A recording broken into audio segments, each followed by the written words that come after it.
म्हणून ते यांना पिणं पाप वाटतं. यांचा धर्म, हा यांचा धर्म. काढा ना त्या पाण्यामध्ये आणि गोमूत्रामध्ये लॅब टेस्ट करा. तुम्ही होतात ना लॅबमध्ये किती वर्ष? हा, मग तुम्हाला देतो, गोमूत्र देतो आणि नाण्याचं पाणी देतो. काढा त्याच्यामध्ये काय आहे.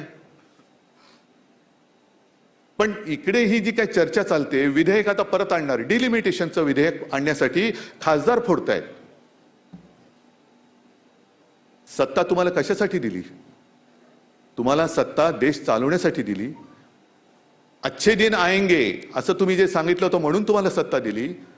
तर ते काम बाजूला ठेवून तुम्ही तुमचे सगळे मंत्री त्यांना सगळा लवाजमा देऊन तुम्ही आमचे पक्ष फोडण्यामध्ये वेळ घालवते का?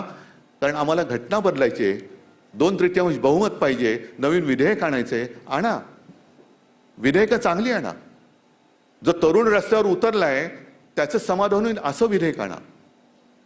बरं, हे डिलिमिटेशनचं विधेयक आणल्यानंतर काय होणार? आज जे 550 खासदार आहेत ते 800-850 होणार. बरोबर, खासदार वाढतील, पुढे काय होईल? बोलायला देणार तुम्ही तेवढ्या ना?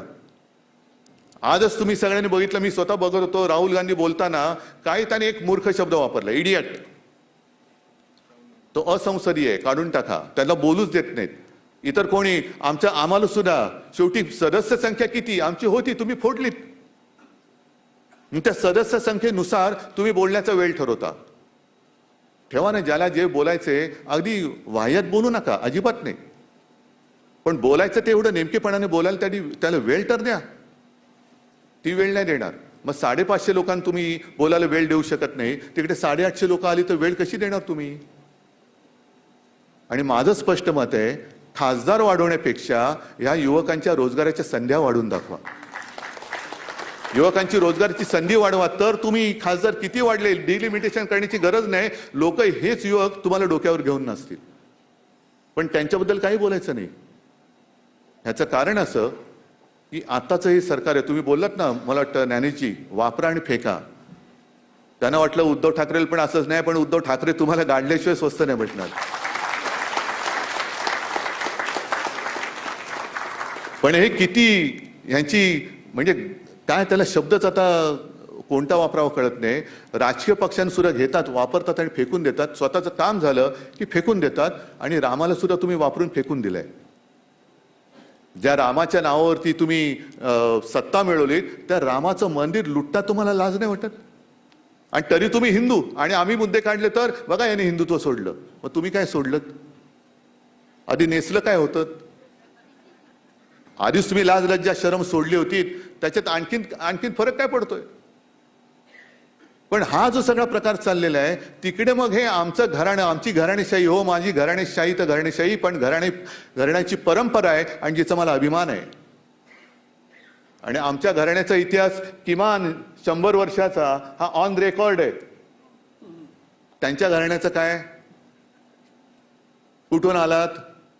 नक्की कोणत्या स्टेशनवर चहा विकत होतात? ह्याचं काही नाहीये, आगापिछा काही नाहीये आणि जबाबदारी काही नाहीये. मेरा क्या, मैं झोला लटका के निकल जाऊंगा, देश का क्या होगा? तुमचं ठीक आहे.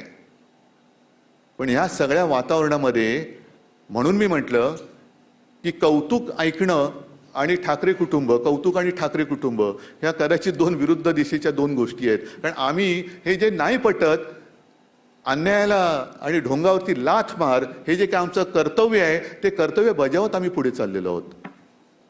आम्ही गुरु नाही आहोत. पण जे सत्य असेल, जे योग्य असेल त्याच्यासोबत खांद्याला खांदा लावून चालणारं हे आमचं कुटुंब, ही आणि आमची ही शिवसेना आहे. आणि म्हणून हर्षल, तुम्हाला मी खास धन्यवाद देतो, कारण हे सगळं संकलन करणं हे खूप मोठं काम तुम्ही केलेलं आहे. वाईरकरजी, तुम्हाला सुद्धा धन्यवाद देतो, कारण तुम्ही त्यावेळेला बाळासाहेबांचं काय झालं, एक सरत्या काळामध्ये बाळासाहेबांची एक खंत होती की अरे माझं व्यंगचित्रकार म्हणून ओळख, आणि त्यातून ते फटकारे पुस्तक जन्माला आलं. पुस्तक in association with